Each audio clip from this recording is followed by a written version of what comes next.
India has been relatively more successful in terms of economic growth and expansion compared with raising living standards and the quality of life of people. And there's an unevenness there which has to be removed, not just because economic growth in itself doesn't stand for something, it does stand for something. On the other hand, mainly we seek economic growth for raising living standards, not the other way around.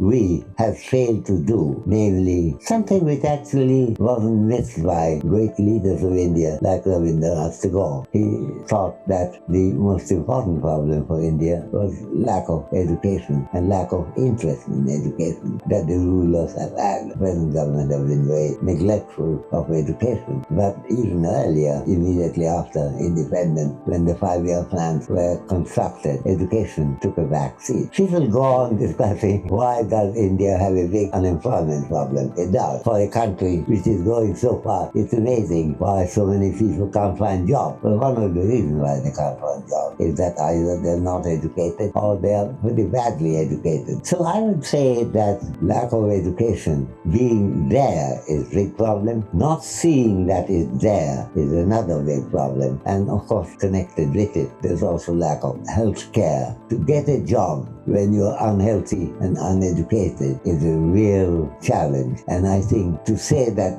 India is doing well economically but not socially is not right. It's not being able to do economically so well. It can produce the Adanis and Ambanis in the world. But the fact is, for the general public, their economic progress hasn't borne so much fruit. One of the first things to do is to understand the nature of our ignorance in ignoring the very big impact of lack of education and lack of good health care. We cannot think of them as two separate baskets.